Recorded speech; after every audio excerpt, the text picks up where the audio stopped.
Hello everyone, it is Samantha and Merry Christmas. If you guys are watching the video today, it is Christmas Eve, aka my literal favorite day of the entire year because Christmas Eve is so much better than Christmas Day.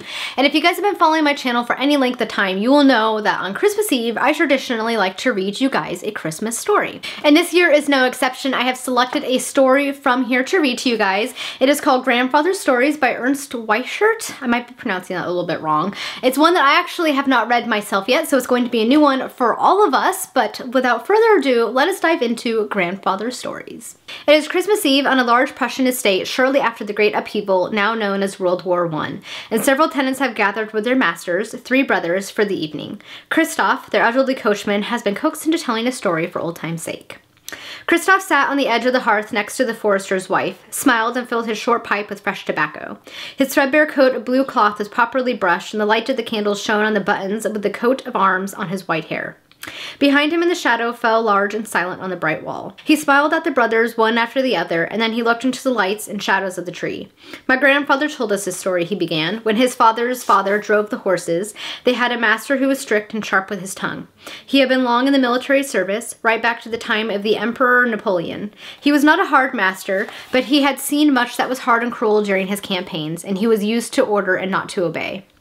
One Christmas Eve, the grandfather came driving with him from a little town, and he drove fast, for it was already time to light the tree. They had been delayed and the snow was falling fast.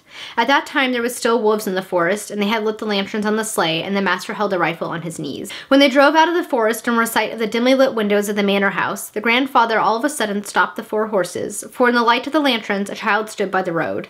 It was a small child, a boy, and snow lay on his shoulders. The grandfather said that he was amazed because there was no snow on the boy's hair, only on his shoulders, and it was snowing fast. But the boy's hair was like gold without a single snowflake on it. The child stretched out his right hand, palm upward, as if he wanted to have something put in it.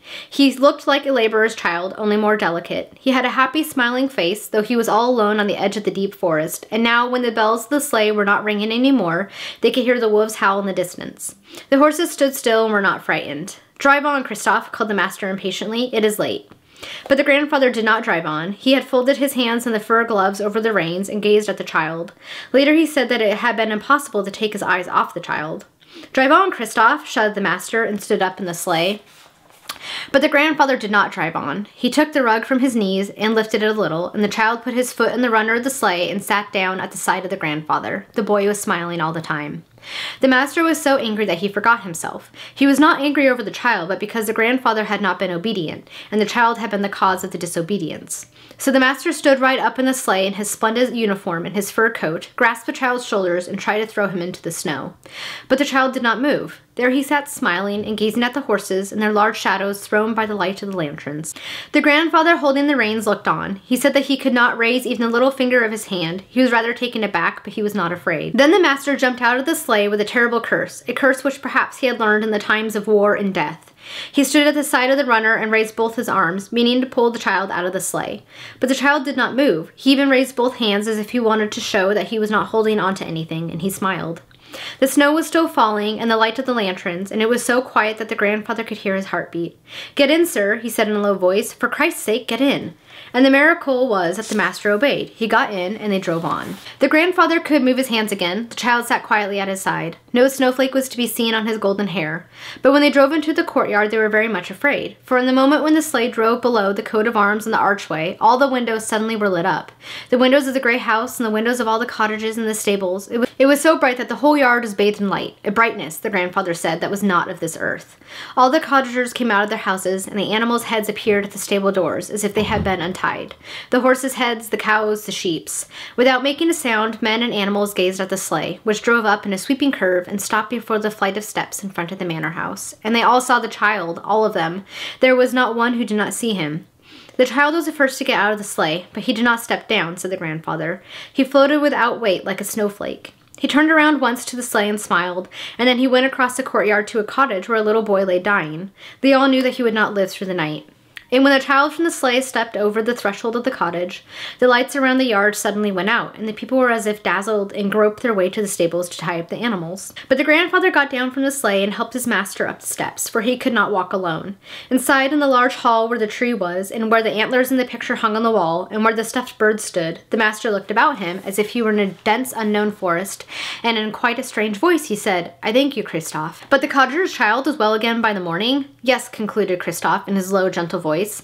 That was the night when the grandfather drove the Christ child. He got up and took a cinder from the fire for his pipe and sat down again by the hearth.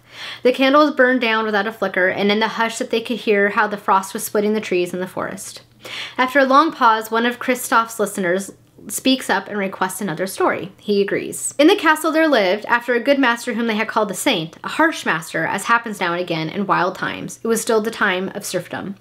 On Christmas Eve, because he felt lonely, the master had detained the vicar in the manor house and had kept him back as if he were a sort of toy, which he could take out of a box or put back when he so minded. When the master had drunk a great deal of the hot punch, he wanted to play at dice with the vicar for a couple of gold coins, although he knew that the vicar was as poor as a church mouse. The vicar refused. As long as he had been on the estate, he had never refused anything, and he knew that it was dangerous to have a will of one's own. He did not refuse because he was poor. He refused, so he said in his humble way, because the soldiers had cast lots for the garments of him who was born this night and had lain in a manger. The master looked long at him while he shook the dice in the leather box. "Cast the dice, vicar," he said, but the vicar shook his head. "Once more I say, cast the dice, vicar," said the master, and his lips were pale and thin. But the vicar shook his head and only folded his hands on the white tablecloth. "If you do not cast the dice, and thus refuse to do what your master commands you," said the master, "I shall have you whipped like any disobedient servant, and you will be given as many strokes of the whip as I shall throw pips on the dice out of this box. Once more, cast the dice, vicar." But the vicar shook his head. Thereupon the master got slowly up, shook the box, and let the dice roll in the white cloth. He kept his eyes fixed on the vicar's face, and only after a long pause did he count the pips on the dice. "7, vicar," he said, "as many as you have children. For each child the whip will strike you once." He roused all of his household and all the serfs on the estate, men and women, and ordered them to come into the large hall. "This man," he said, "has refused to play at dice with me, and thus he treated me, his lord, with contempt. Bind him so that I can have him whipped. 7 strokes, 1 for each of his children, and so that you may learn what it means to treat me with contempt." But none of the people stirred. The grandfather in the foremost row heard how the men groaned and the women wept, but they did not move. The master looked sharply at each one of them, and then he smiled. "Your turn will come too," he said, and then he called the overseer. The overseer was a hard man, even harder than the master himself, and he stepped forward. He bound the vicar to one of the 2 columns which supported the ceiling of the hall, tore his clothes from his shoulders, and struck him 7 times across his back. The blood ran from the vicar's white skin, and the men and women went down on their knees and prayed. They had covered their eyes with their hands. The vicar did not utter a sound. When they had unbound him, he walked to the table and looked down on the dice which still lay there as they had rolled out of the box. 2, 3, 2, and then he looked at the master. "Pray," he said in a low voice, "that the child may look at you tonight, or it will never look at you again." Then he went out of the hall with the others. The next morning the master drove to church, as had been the custom since time immemorial. He did not walk, though it was not farther than one could throw a stone from a sling. The grandfather went behind him into the church and left his grandchild with the horses. The church was crowded, and the master sat in his carved pew and had folded his hands in their white gauntlets over his prayer book. It was as quiet as the grave. The vicar was pale, but otherwise there was nothing to show that anything had happened to him. After the prelude, where the little organ began to play the melody of the opening hymn, the vicar raised his eyes from his folded hands and looked at the congregation. For the congregation did not sing. No mouth opened, and everybody's eyes were fixed on him. They heard how the master stamped his foot once. They heard it, because the wheel of his silver spur clicked. But then the master sat quiet and sang. He sang the 3 verses of the hymn in his high-pitched, melodious voice, and he sang alone with the vicar. No other lips moved. The grandfather said that few events in his life had been as awful as this. The vicar did not look at him who alone sang the Christmas song with him. He saw his 7 children who sat with their mother opposite the pulpit, and the mother was a thin, bent woman. Then the vicar read the Christmas Gospel according to St. Luke. Everything was as it always had been. When he had finished reading, something happened at which the hearts of the faithful trembled once more. On the life and body of the late Hjalmar van Ligerona, and the deceased man was sitting opposite him in the old carved oaken pew and staring as one whose senses God had darkened. He died, said the vicar, because he had thrown dice for the swaddling clothes of the child in the manger, and because the child had turned his eyes away from him, he died, because he not only thrown the dice for the clothes of this holy child, but for the clothes of 7 poor children of this world, and with them for the clothes of 70 times 7 children. And he had died in such a terrible way that he was walking about like a living person without knowing that he was dead. dead, while everyone in the congregation beheld his living corpse and turned away from him shuddering, because he was stinking like the dead man in the story of Lazarus. And the vicar had got so far when the master jumped to his feet with a frightful curse, pulling his sword out of his scabbard. "Take back that word, you devil of a vicar," he shouted in a hoarse voice. "Take back that word." But the vicar did not heed him any more than he would have heeded a breeze wafting through the church, and he folded his hands to pray for the dead and asked the congregation to do the same. Then the most terrible thing happened. The master sprang to the foot of the pulpit and, grasping his sword in the middle of the blade, hurled it at the vicar's heart. How beautifully carved in wood in the wall of the pulpit was a mother of Christ holding the child in her arms and lovingly protecting him. And the sword, though hurled from so near, missed the vicar and buried his point in the heart of the child Jesus, quivering there for a time like the shaft of an arrow. Then it slowly sank, drawn down by the heavy basket hilt, fell on the pine boards of the floor, and broke into 1,000 pieces. And my grandfather, as well as many others, saw a thin trickle of blood run down from the wound in the wood and drip onto the floor and onto the steel of the blade, which turned crimson. Then, for the first time that morning, the vicar looked at the master who stood below him. He did not look at him angrily. There was not even reproach in his gaze. He only looked at him in deep sorrow, as one may look at a picture of someone who is dead. And he remained so, when the master had fallen on his knees and covered his face with his hands in long white gauntlets. And so the vicar led him out of the church, slowly, step by step, through the kneeling congregation.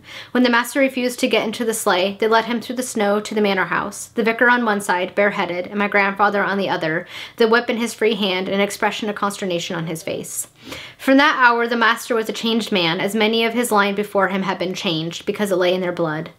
Yes, concluded Christoph in his low, gentle voice, that was the night when they cast dice for the Christ child in the old house. Then he took another cinder from the fire for his pipe and sat quietly on the edge of the hearth, looking into the candles which were burning down. Soon after, the people started for home, and as they slowly walked through the snow, it was as if the old stories went with them. The stories of the old, gloomy houses where so much happened, but where men could still be changed if a voice could touch their hearts. Alright guys, that is it for my reading of Grandfather Stories. I hope you guys enjoyed hearing my reading of the story on this Christmas Eve.